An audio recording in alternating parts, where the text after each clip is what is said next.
Hola a todos, muy buenos días, bienvenidos a este séptimo encuentro del curso del seguimiento de Jesús. Estamos viendo el Evangelio de San Lucas, el módulo 2 de la Escuela del Discipulado Misionero del CAE, Centro Arquidiocesano de Evangelización.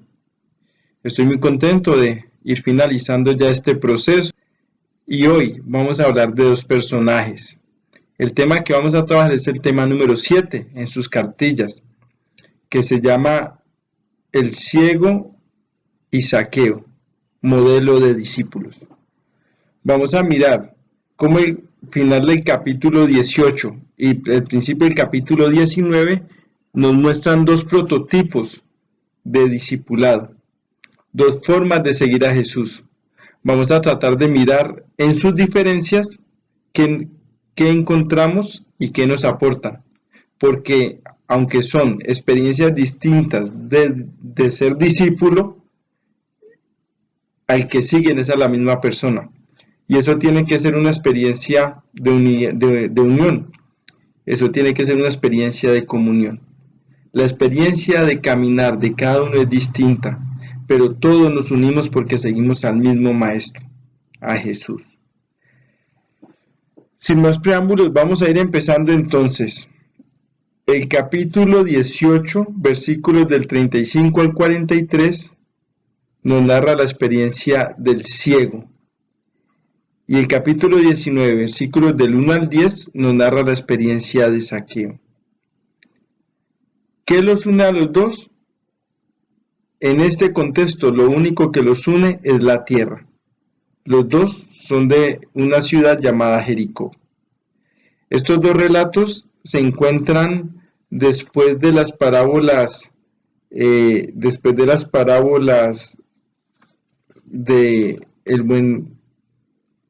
Padre Misericordioso, después de la parábola de la oveja perdida, después de la parábola de la mujer que pierde un denario y barre toda la casa para encontrarlo. Son parábolas que se encuentran en el centro de la experiencia de Lucas, con las que quiere mostrar cómo el reino de Dios es algo que se busca. El reino de Dios es algo que se busca y que se puede llegar a encontrar. Ya veíamos en el encuentro pasado toda la explicación discipular de la parábola del Padre Misericordioso. Ahorita vamos a ver la experiencia de ser discípulos de estas dos personas. Uno es marginado de la sociedad, es un pobre, es un enfermo, es un mendigo, vive en la calle de la caridad y de la misericordia de las personas que le dan limosna. El otro es un hombre rico y poderoso. Los dos están unidos, como lo decía ahora, por la ciudad, pero también están unidos por un elemento que no se resalta literalmente en la palabra, pero que culturalmente se puede resaltar o se puede destacar, y es el elemento del pecado. Para la cultura de Jesús, la enfermedad es sinónimo de pecado. El ciego, si estaba enfermo, era porque era pecador, por su condición de pecador. Y Zaqueo era un publicano. Los publicanos eran judíos que trabajaban con cargos públicos para el Imperio Romano. Él cobraba impuestos. Y por esa razón, por su cercanía con las personas del Imperio Romano, también estaba contaminado. Los dos, además de compartir la ciudad, compartían una situación muy peculiar, la situación de pecado. ¿Cuántos de nosotros discípulos hoy no compartimos esa situación? Somos muy distintos, pero de pronto nos une es el pecado. Vamos a mirar cómo se resuelve estas situaciones. Vamos viendo lentamente cómo dos personas tan distintas tienen un encuentro con Jesús y vamos descubriendo qué es más lo que los une. La tierra, son de la misma región, la condición de ser pecadores, pero los dos reciben la salvación y los dos reconocen en Jesús al Mesías. Son experiencias de discípulo que los van uniendo a cada uno en sus diferencias. Vamos a ver la experiencia del ciego. del ciego de Jericó. Como lo explicaba el capítulo 18, versículos del 35 al 43, nos narran este proceso de conversión, proceso de sanación, proceso de fe. Dice así: ya cerca de Jericó había un ciego sentado al borde del camino, pidiendo limosna. Al oír que pasaba mucha gente, preguntó qué era todo aquello, y le dieron la noticia: es Jesús el Nazareno, que pasa por aquí. Entonces empezó a gritar: Jesús, hijo de David, ten compasión de mí. Los que iban delante le levantaron la voz para que se callara, pero él gritaba con más fuerza: Jesús, hijo de David, ten compasión de mí. Jesús se detuvo y ordenó que se lo trajeran. Y cuando tuvo al ciego cerca, le preguntó: ¿qué quieres que haga por ti? Él respondió: Señor, haz que vea. Jesús le dijo: recobra la vista, tu fe te ha salvado. Al instante, el ciego pudo ver. El hombre seguía a Jesús, glorificando a Dios, y toda la gente que lo presenció también bendecían a Dios. Experiencia bonita. ¿Por qué? Porque él siente un alboroto, él escucha una bulla y pregunta qué está pasando. Y le dicen: es Jesús el que viene. Y de una empieza a gritar: Jesús, hijo de David, ten compasión de mí. Similar a la experiencia del hijo pródigo, que en su condición de pecado sale corriendo al encuentro con su padre. Eso los une y nos va dando pistas de cómo ser discípulos. Lo veíamos en el encuentro pasado. El discípulo es el que camina hacia el maestro. El discípulo es el que lo busca. El ciego no puede caminar, pues no puede ver, no sabe dónde está, pero empieza a llamarlo. Y cuando más le dicen que se calle, más y más empieza a llamarlo. Experiencia similar a la que veíamos hace unas semanas con el tema del cristiano como signo de contradicción. Si me dicen que no haga algo y es en pro de mi discipulado, yo lo hago. Así eso cause discordia. El ciego sabe que Jesús le puede ayudar. El ciego está firme en su idea. Y por eso Jesús le responde, ¿sí? Tu fe te ha salvado. Es la experiencia del versículo 42. Tu fe te ha salvado. Muchas veces en Lucas se muestra esa experiencia o se nos narra cómo Jesús dice esa frase: tu fe te ha salvado. ¿Por qué Lucas pone esa frase en boca de Jesús? Por la misma experiencia que les digo. Solamente cuando quiero ser discípulo de Jesús, mi vida adquiere un sentido salvífico. Solamente en el seguimiento de Jesús, mi vida se salva. Se salva por la acción de Dios, claro. Jesús es el que hace el milagro, pero el milagro se hace posibilitado porque voy al encuentro de Él. Así como el ciego empezó a gritarlo, así como el hijo se dirigió a buscarlo. Y vamos a ver, así como Zaqueo ahorita se sube al árbol para verlo. Pero ¿qué pasa? El ciego se cura y no hace como muchos otros que se van. El ciego se cura y sigue detrás de él, alabando a Dios a través de Jesús. Una experiencia eucarística, diría yo. No sé si suene forzado. ¿Por qué digo eucarística? Porque en la Eucaristía alabamos al Padre, ¿sí?, a través del Hijo. El ciego empieza a reconocer en Jesús el medio para alabar al Padre, para entrar en comunión con el Padre. ¿Reconocemos en Jesús un elemento de comunión? Cuando vamos al sacramento de la Eucaristía y comulgamos, ¿reconocemos en Jesús un elemento de comunión? ¿Qué elemento nos deja el ciego entonces? El valor para llamar a Jesús, signo de que quiere buscarlo, de que quiere salir a su encuentro, el valor para llamarlo, y la fuerza para seguirlo después. Elementos curiosos que nos dan una certeza, y es que para ser discípulos Hay que ser decididos. El segundo personaje no es menos importante, pero tiene características distintas. Zaqueo. Todos hemos visto en las películas de Semana Santa aquel hombre Zaqueo. Es un publicano, se encarga de cobrar impuestos. Es un hombre muy rico,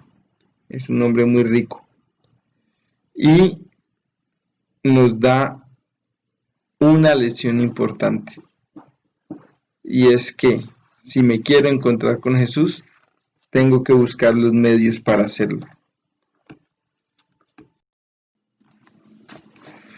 Hay otra distinción aquí, al empezar a estudiar o analizar las características discipulares de Zaqueo, y es que el ciego no tiene nombre, Zaqueo sí.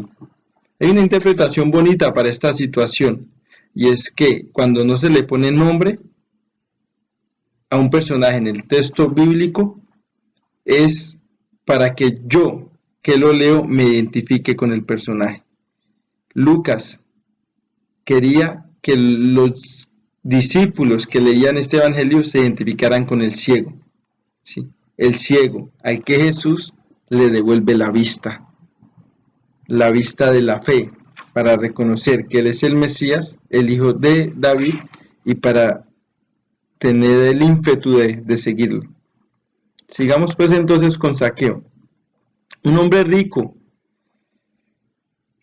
sube a un árbol para encontrarse con Jesús, y nos deja una enseñanza bonita. La conversión es hoy, aquí y ahora. Y si mi conversión es positiva, si mi conversión tiene como centro el encuentro con Cristo, la salvación entra a mi casa hoy, aquí y ahora. El reino de Dios se construye aquí y ahora. No es cuando yo me muera, que me salgan alas y me vaya para el cielo. No, el reino de Dios se construye aquí, y por eso la salvación se logra aquí. Una experiencia bonita que Zaqueo descubre. Jesús recibe muchas críticas porque va a comer con pecadores. Zaqueo organiza un banquete, pero él es consciente de que ha venido para las personas que lo necesitan. Por esa razón, en el capítulo 15 se nos muestra cómo el reino de Dios tiene un componente fundamental, que es la misericordia. La conversión de Zaqueo se parece a otra del Evangelio de Lucas, en el capítulo 5, versículo del 27 al 32, y es la conversión de Leví. Leví también era un cobrador de impuestos, al que Jesús lo invita a seguirlo, y él tiene el valor para decirle: sí, te quiero seguir, mostrando cómo la riqueza no es una imposibilidad para seguir a Jesús. Sí se puede convertir en un obstáculo, pero no es una imposibilidad cuando la pongo al servicio de los demás. Seguir a Jesús no significa ser pobre. Seguir a Jesús significa tener como centro la mirada puesta en el otro y en sus necesidades. Por esa razón Jesús dice que hay que pagar impuestos. Por esa razón Jesús usa expresiones en Lucas como: es más fácil que un camello pase por el ojo de una aguja a que un rico entre en el reino de los cielos. Él no dice: es imposible que los ricos entren en el reino de los cielos. Él dice que va a ser más difícil. Pero tanto Leví en el capítulo 5, el versículo 27, como Zaqueo, nos dan una lección bonita, y es mostrar cómo cuando Jesús toca mi corazón, yo soy capaz de poner todo lo que tengo y todo lo que soy al servicio de los demás. La salvación con Zaqueo es ahora, dice Jesús. Hoy ha entrado la salvación a esta casa. ¿Por qué? Porque hoy ha decidido convertirse. La pregunta es: ¿queremos que la salvación de Jesús en nuestra vida sea hoy o vamos a dilatar ese proceso? Hay algunos personajes que se narran en la Biblia que están interesados por conocer a Jesús, pero no hacen nada por verlo. Es el caso de Herodes.